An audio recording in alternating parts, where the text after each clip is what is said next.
Damai sejahtera dari Allah Bapa yang melampaui segala akal dan budimu, itulah yang memelihara hati dan pikiranmu sekalian. Di dalam nama Yesus Kristus Tuhan kita. Amin. Selamat hari Minggu. Shalom Bapak Ibu Saudara-saudaraku yang dikasihi Yesus Kristus. Selamat bertemu kembali dalam sapaan firman Tuhan yang menjadi khotbah buat kita minggu hari ini, yaitu Minggu Judika, tanggal 6 April 2025,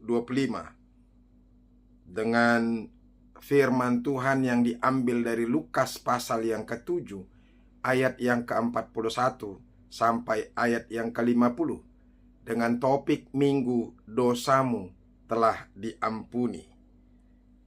Bapak Ibu Saudara-saudara, saya bacakan firman Tuhan. Mari kita dengarkan dan renungkan serta camkan baik-baik di dalam hatimu.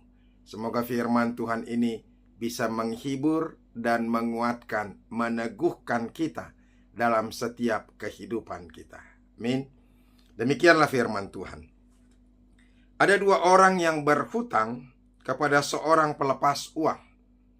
Yang seorang berhutang 500 dinar, yang lain 50. Karena mereka tidak sanggup membayar, maka ia menghapuskan hutang kedua orang itu. Siapakah di antara mereka yang akan terlebih mengasihi dia? Jawab Simon, aku kira dia yang paling banyak dihapuskan hutangnya. Kata Yesus kepadanya, betul pendapatmu itu. Dan sambil berpaling kepada perempuan itu, ia berkata kepada Simon, engkau lihat perempuan ini?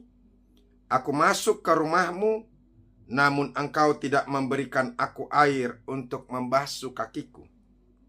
Tetapi dia membasahi kakiku dengan air mata dan menyekanya dengan rambutnya.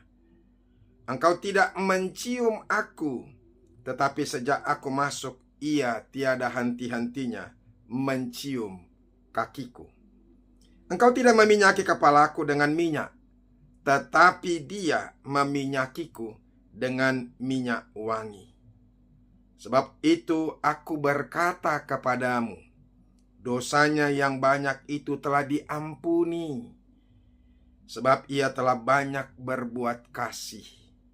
Tetapi orang yang sedikit diampuni, sedikit juga ia berbuat kasih. Lalu ia berkata kepada perempuan itu, dosamu telah diampuni. Dan mereka yang duduk makan bersama dia berpikir dalam hati mereka, siapakah ia ini sehingga ia dapat mengampuni dosa? Tetapi Yesus berkata kepada perempuan itu, imanmu telah menyelamatkan engkau. Pergilah dengan selamat. Demikianlah firman Tuhan. Bapak Ibu Saudara-saudaraku yang dikasihi Yesus Kristus, firman Tuhan ini mau berbicara kepada kita tentang penyambutan dan rasa sukacita dan ungkapan kasih kepada Yesus Kristus ketika itu. Nah, yang menjadi pertanyaan kepada kita saudara-saudara untuk membuka khotbah ini, siapakah sebenarnya orang yang paling bersukacita dan bersyukur atas pengampunan yang diberikan Yesus atau yang diberikan oleh Tuhan bagi setiap orang? Siapakah orang yang merasa bersyukur sekali dan sukacitanya meluap-luap dan dia ungkapkan dengan wujud kasih yang nyata dalam kehidupan karena pengampunan? Saya yakin saudara-saudara kita pasti sudah menjawabnya, yaitu orang yang sangat-sangat berdosa, orang yang memiliki dosa yang begitu besar, orang yang mungkin sudah terpuruk dalam kehidupan yang di dalam kegelapan, dan dia tidak pernah bisa lagi melihat sukacita, melihat terang, melihat kebahagiaan, dan dia tidak bisa keluar dari pergumulan dosanya. Hanya mereka yang pernah terperosok dalam jurang yang dalam, yang merasakan betapa gelap kehidupan tanpa pengampunan.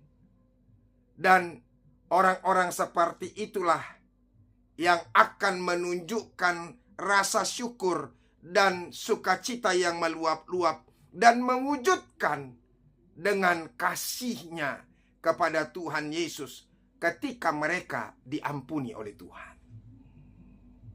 Nah, saudara-saudara, pertanyaan selanjutnya buat kita, ketika orang yang merasa dosanya sudah dihapuskan, dosanya yang begitu besar itu dihapuskan, apa bukti sukacita dan syukur kita atas pengampunan yang telah kita terima?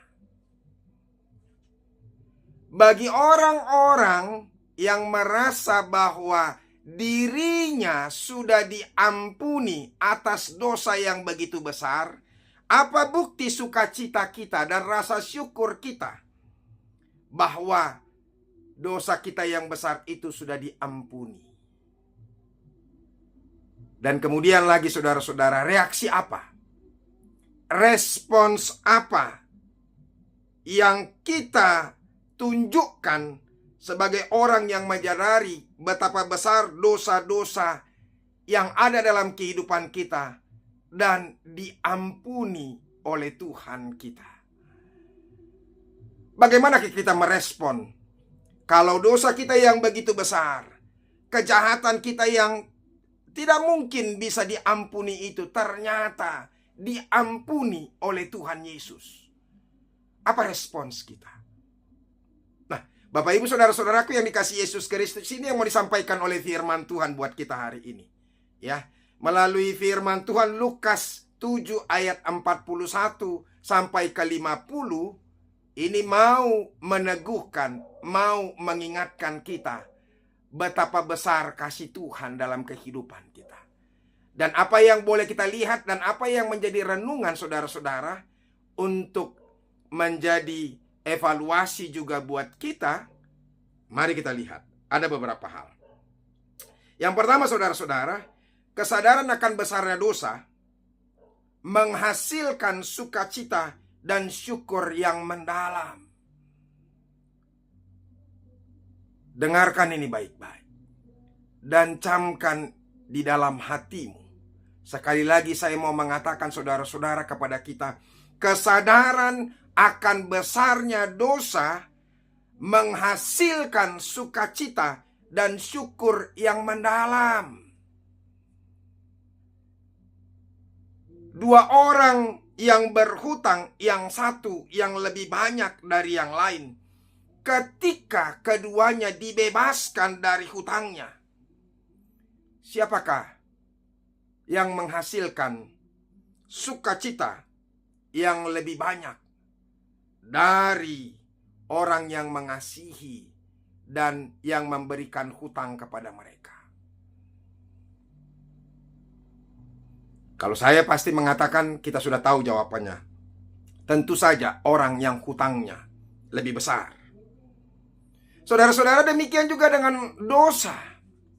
Orang yang memiliki dosa yang lebih besar, orang yang bisa merasakan dan bisa mengerti bahwa kejahatannya begitu luar biasa dan dia tidak berhak untuk mendapatkan pengampunan, ternyata dia diampuni, maka dia benar-benar bisa merasakan anugerah yang luar biasa. Maka sukacitanya akan meluap-luap.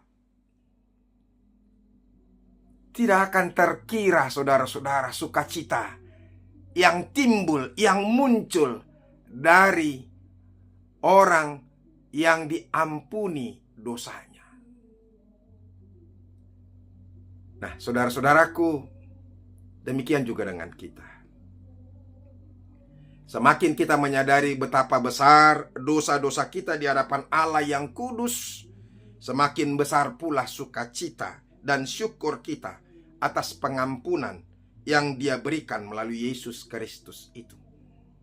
Kalau engkau sadar, kalau aku sadar, kalau kita sadar betapa besarnya anugerah yang sudah diberikan Tuhan kepada kita, maka kita akan bersyukur terus, akan bersukacita terus, dan sukacita kita akan meluap-luap. Wajah kita pun akan sumringah, wajah kita pun hari lepas hari penuh dengan sukacita, penuh dengan kebahagiaan.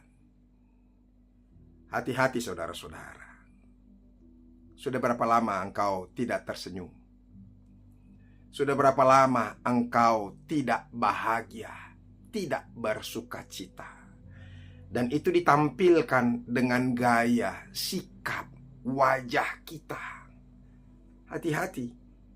Kita yang suka bersungut-sungut dan tanpa kita sadari wajah kita juga yang tidak menunjukkan sukacita yang luar biasa. Itu artinya bahwa engkau masih kurang menyadari bahwa Tuhan sudah menganugerahkan hal yang luar biasa kepada kita. Nah, saudara-saudara, pertanyaannya kepada kita, mengapa orang yang memiliki hutang yang lebih banyak dan kemudian diampuni atau dilunasi hutangnya akan bersukacita dan mengasihi pemberi hutang itu lebih besar? Ini bukan hanya sekedar logika sederhana saja. Bukan hanya sekedar logika yang sederhana, tetapi juga menyentuh kepada aspek psikologis. Sampai aspek psikologis, saudara-saudara. Bahkan emosional dan juga spiritual yang sangat-sangat mendalam. Mari kita lihat, kenapa sampai bisa ungkapan itu begitu luar biasanya. Dan kasihnya begitu luar biasanya bagi orang-orang yang hutangnya lebih besar dan diampuni oleh Tuhan. Mari kita lihat. Yang pertama, kesadaran akan besarnya beban yang telah diangkat dari hidupnya. Itu yang membuat dia bersukacita yang luar biasa. Dulunya dia yang terbeban, dulunya dia yang merasa hidupnya terkungkung, mengerikan. Tetapi sekarang diangkat dari beban itu. Kalau di sini dipakai istilah hutang, terutama hutang yang besar, adalah beban yang sangat besar, saudara-saudara. Saya tidak tahu bagaimana pernah kita merasakan berhutang dan hutang kita itu begitu besar. Orang yang pernah berhutang banyak, maka dia bisa merasakan bahwa kelegaan yang luar biasa yang bisa dia rasakan ketika hutangnya sudah lunas. Bahkan hutang yang besar yang tidak dia mampu untuk melunasi, tapi dilunasi oleh sang pemberi hutang itu sendiri. Maka sukacitanya begitu luar biasa. Bayangkan selama ini ada rasa kekhawatiran yang terus-menerus, tekanan untuk mencari dan cara membayar, rasa malu dan bersalah karena tidak dapat memenuhi kewajiban untuk membayar hutangnya. Itu terus menjadi beban yang luar biasa. Tetapi seketika itu dilepaskan dan diberikan anugerah kepadanya, maka sukacitanya akan meluap-luap. Semakin besar hutang, semakin besar pula beban psikologis yang ditanggung. Ketika hutang itu tiba-tiba dihapuskan, beban yang selama ini menghimpit seolah-olah diangkat seketika. Kemudian kebebasan yang dirasakan sangatlah luar biasa dan melegakan. Bapak Ibu, orang yang hutangnya lebih besar akan merasakan pembebasan yang jauh lebih dramatis dan signifikan dibandingkan orang-orang yang hanya memiliki hutang yang sedikit. Inilah yang melahirkan sukacita yang meluap-luap. Mereka tahu persis betapa beratnya beban yang telah diangkat dari pundak mereka. Oleh karena itu, itulah yang membuat orang boleh bersukacita ketika dihapuskan oleh Tuhan Yesus hutangnya yang banyak itu. Yang kedua, saudara-saudara, kenapa alasannya? Pengalaman pribadi akan kemustahilan diri dan besarnya anugerah yang dia terima. Orang dengan hutang yang besar, kemungkinan besar telah berjuang keras untuk melunasi hutangnya. Mereka mungkin telah mencoba berbagai cara berhemat, mencari penghasilan tambahan, namun tetap saja hutangnya tidak bisa dia bayarkan. Dalam situasi seperti inilah, mereka sangat menyadari ketidakmampuan diri mereka untuk keluar dari kesulitan tersebut. Dan ketika kemudian datang pengampunan atau pelunasan hutang secara cuma-cuma, hal itu terasa seperti mujizat yang luar biasa dalam kehidupan mereka. Itulah makanya sebabnya mereka meluap-luap sukacitanya. Kesadaran akan kemustahilan itu dan besarnya anugerah inilah yang menumbuhkan rasa syukur yang begitu luar biasa bagi orang yang telah dihapuskan dosa-dosanya. Yang ketiga, saudara-saudara, kenapa? Supaya kita tahu juga ya di mana diri kita. Yang ketiga, kenapa dia betul-betul meluap-luap rasa sukacitanya? Ya, ada kekontrasan yang tajam antara keadaan sebelumnya dan sesudah pengampunan. Ada perbedaan yang kontras antara kehidupan sebelum diampuni dan sesudah hidup yang diampuni. Di mana letak perbedaannya? Perbedaan antara kondisi sebelum dan sesudah pengampunan akan terasa jauh lebih mencolok bagi orang yang hutangnya besar. Sebelumnya mereka mungkin hidup dalam ketakutan dan ditagih, dikejar-kejar, bahkan kehilangan harta benda. Setelah hutang dilunasi, mereka merasakan kebebasan finansial, ketenangan pikiran, dan harapan untuk masa depan yang lebih baik. Saudara-saudara, ini sangat kontras sekali. Sekali lagi, saya mau mengungkapkan ketakutan akan selalu dikejar-kejar dan ditagih. Bahkan dia kehilangan semua harta bendanya, tetapi setelah hutangnya dilunasi, maka hidupnya lebih tenang, lebih nyaman, dan dia pasti akan bersyukur dengan apa? Dengan penghargaan si pemberi hutang itu. Itu yang membuat dia lebih bersukacita. Yang keempat, saudara-saudara, pemahaman yang lebih dalam akan kebaikan dan kemurahan hati pemberi hutang. Ketika seorang menerima pengampunan atas hutang yang besar, mereka akan lebih mungkin merenungkan motivasi dan karakter si pemberi hutang itu. Dia bisa melihat karakter daripada dan motivasi daripada si pemberi hutang itu. Mereka menyadari betapa baik dan murah hatinya lah orang tersebut yang bersedia mengorbankan haknya untuk mereka yang dalam kesulitan besar. Jadi orang-orang seperti ini yang bisa melihat ya motivasi dan pengampunan yang diberikan oleh orang si pemberi hutang itu, kebaikan hatinya, dia betul-betul merasakan ya memang itulah luar biasanya kemurahan hati orang yang seperti ini.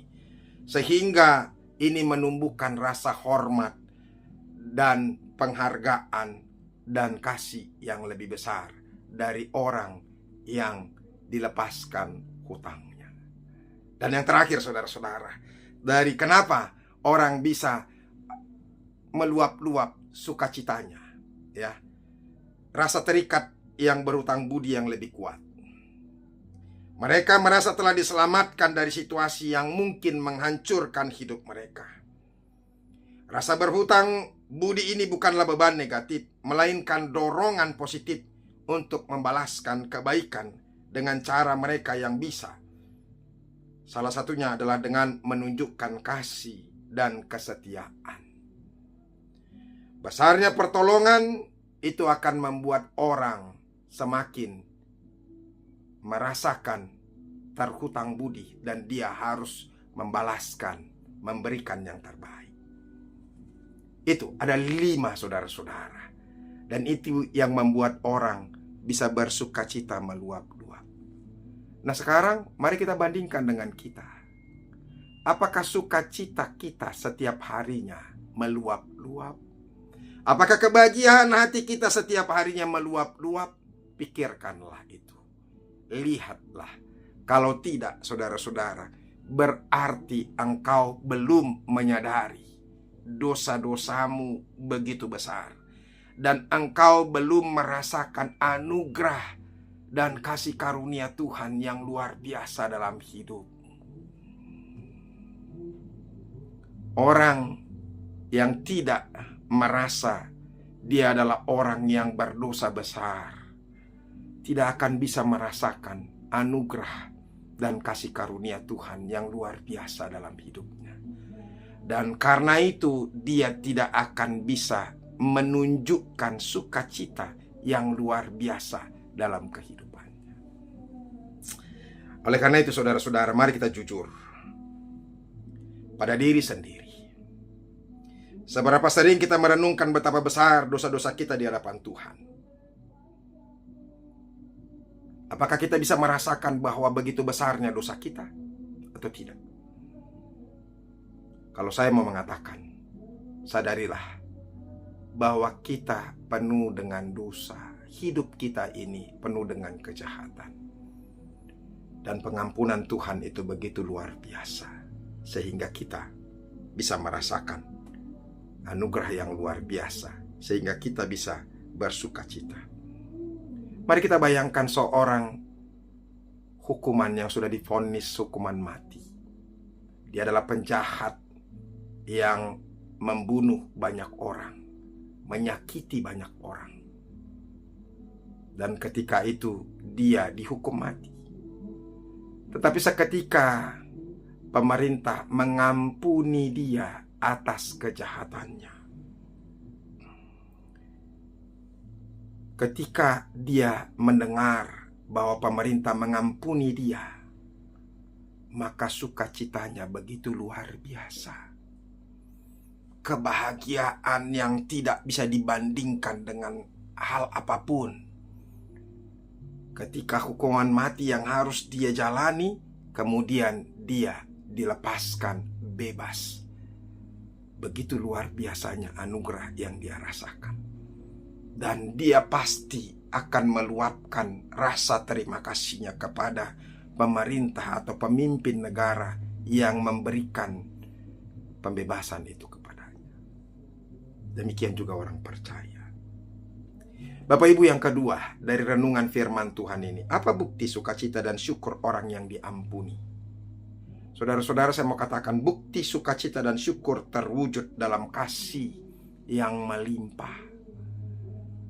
Bukti daripada sukacita dan syukur orang-orang yang sudah diampuni itu terlihat dari kasih, kemurahan hatinya untuk memberikan sesuatu, baik itu kepada orang lain dan juga kepada Tuhan melalui gerejanya.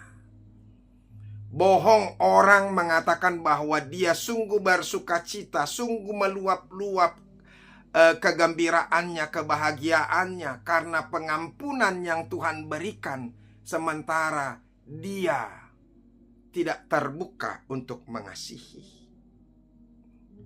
Saudara-saudara, sama seperti dalam kisah ini, wanita berdosa itu menunjukkan respons yang luar biasa. Ia datang dengan hati yang hancur, membasuh kaki Yesus dengan air mata, mengeringkannya dengan rambutnya, menciuminya, dan meminyakinya dengan minyak wangi yang mahal. Saudara-saudara, tindakan ini adalah ungkapan kasih yang meluap-luap. Begitu luar biasanya. Dia memberikan yang terbaik yang dia miliki.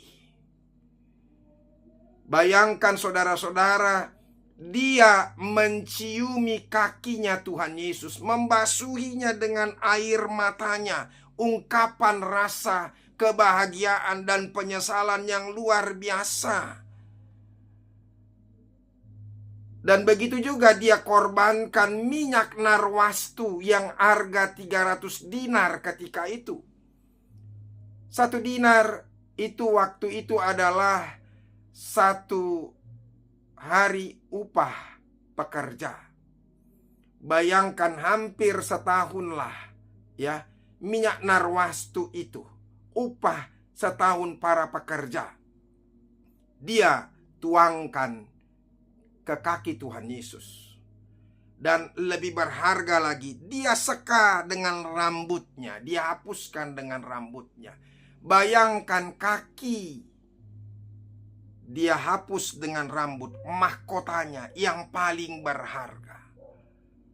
Darah lagi yang lebih penting dari hidupnya, selain daripada mengungkapkan kasihnya.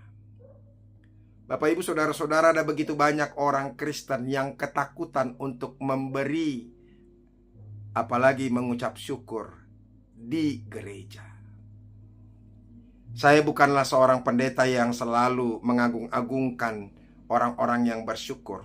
Tapi ingatlah saudara-saudara, dan saya tidak mengharap-harapkan supaya setiap jemaat untuk memberikan syukur. Tapi ingat, rasa syukur itu melambangkan sukacita kita. Tanda kita merasakan anugerah yang luar biasa dari Tuhan itu terungkap dari rasa syukur kita kepada Tuhan. Bohong kita kalau kita mengatakan bahwa kita bersyukur terus, tetapi ketika kita memiliki sesuatu dan memiliki berkat-berkat dari Tuhan, tapi kita tidak mau membagikannya itu kepada orang dan juga kepada gereja. Bohong dia mengatakan bahwa dia merasakan anugerah yang luar biasa dari Tuhan, sementara dia tidak peduli dengan orang lain dan juga dengan gereja. Ini untuk mengingatkan kita, ya. Yang ketiga, apa responnya saudara-saudara? Saya mau katakan, respons yang dilakukan oleh orang yang dosanya besar yang telah diampuni adalah menunjukkan kerendahan hatinya. Tidak ada lagi kesombongan, tidak ada lagi keangkuhan di situ. Yang ada yaitu kerendahan hati dan kasih yang mau melayani. Bayangkan saudara-saudara membasuh kaki, mengeringkan, mencium dan meminyaki, ya. Itu dia berikan kepada Tuhan Yesus. Itu dia lakukan kepada Tuhan Yesus. Sekali lagi saya mau mengatakan tadi itulah adalah hal yang paling berharga. Dia sudah tabung-tabung uangnya dan dia beli minyak narwastu itu. Tetapi dia tuangkan, persembahkan kepada Tuhan sebagai ungkapan rasa sukacitanya. Dan kemudian disekanya dengan rambutnya, mahkota yang ada dari dirinya. Itu mengungkapkan saudara-saudara, ada kerendahan hati. Itu. Dan saudara-saudara, kerendahan hati itu dia pakai untuk melayani Kristus. Bapak ibu saudara-saudara, apakah yang boleh engkau pakai untuk melayani Kristus? Tidak semuanya diungkapkan dengan harta. Tidak semuanya memang diungkapkan dengan materi. Tapi bohong kalau engkau memiliki materi, engkau tidak mau melayani Tuhan. Rendahkan hatimu. Jangan angkuh, jangan sombong.